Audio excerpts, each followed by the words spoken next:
आजकल एक कंप्लेंट बहुत कॉमन हो गई है। बॉडी में एनर्जी ही नहीं रहती, बार बार थकान महसूस होती है, चक्कर आते हैं या हाथ पैर में झंझनाहट होती है। बहुत लोग ऐसे नॉर्मल वीकनेस समझकर इग्नोर कर देते हैं, लेकिन कई केसेस में इसका रियल रीजन होता है विटामिन B12 की डेफिशिएंसी। सबसे पहले सिम्टम समझना जरूरी है। विटामिन B12 डेफिशिएंसी का सबसे कॉमन साइन होता है कांस्टेंट फटीग। आप प्रॉपर स्लीप ले रहे हो, फिर भी बॉडी फ्रेश फील नहीं करती। साथ ही वीकनेस, लो स्टेमिना और काम करने का मन ही नहीं होता। इसके बाद न्यूरोलॉजिकल सिम्टम्स निर्माण होते हैं, जैसे हाथ पैर में टिंगलिंग या झंझनाहट। कभी कभी बर्निंग सेंसेशन या नंबनेस भी निर्माण होता है। ये इसलिए होता है क्योंकि विटामिन B12 नर्व्स की हेल्थ के लिए एसेंशियल होती है। आगे चल के मेमोरी इश्यूज, फोकस कम होना, मूड स्विंग्स और इरिटेबिलिटी भी डेवलप हो सकती है। कुछ लोगों में डिप्रेशन जैसा भी फील होता है। और एक इम्पॉर्टेंट सिम्टम है पेल स्किन या mild anaemia. Vitamin B12 red blood cells बनाने में हेल्प करता है, इसीलिए डेफिशिएंसी से ऑक्सीजन कैरिंग कैपेसिटी कम हो जाती है, जिससे थकान और डिजीनेस बढ़ जाती है। और सबसे इम्पॉर्टेंट बात, ये डेफिशिएंसी होती क्यों है?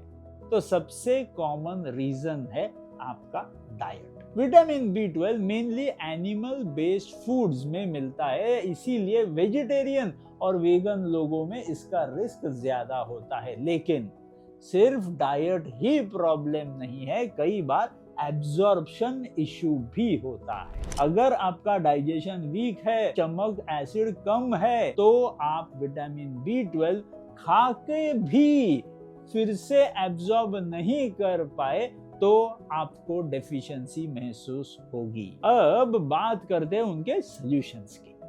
अगर आप नॉन वेजिटेरियन हो तो एग्स, फिश और डेयरी प्रोडक्ट्स विटामिन B12 के गुड सोर्सेस हो सकते हैं।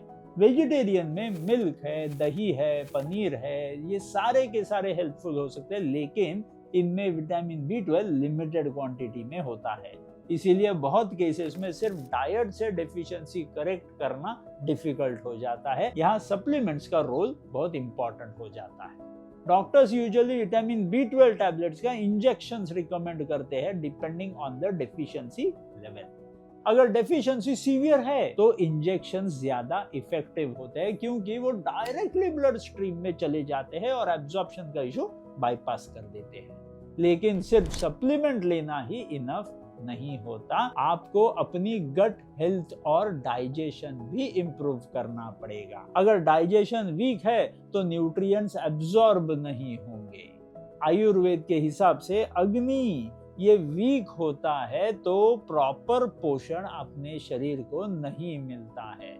इसीलिए सिंपल स्टेप्स जैसे ओवर ईटिंग अवॉइड करो, प्रोसेस्ड फूड कम कर दो और जीरा, अदरक, हिंग जैसे डाइजेस्टिव स्पाइसेस यूज करना शुरू कर दो, जिससे एब्जॉर्प्शन इंप्रूव हो जाता है।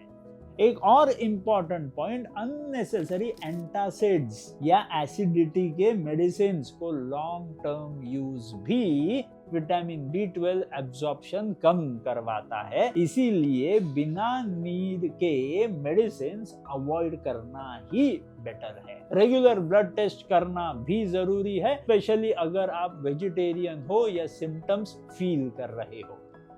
अर्ली डिटेक्शन से प्रॉब्लम इजीली रिवर्स हो सकती है। सिंपल सी बात समझ लो, विटामिन B12 डेफिशिएंसी एक साइलेंट प्रॉब्लम है जो धीरे धीरे बॉडी को वीक कर देती है। अगर आप सिम्टम्स को इग्नोर करते हो तो लॉन्ग टर्म नर्व डैमेज भी हो सकता है। इसीलिए फटीग, टिंगलिंग या ब्रेन फॉग को लाइटली मत लिया करो। चेक करो, समझो और टाइमली एक्शंस लो।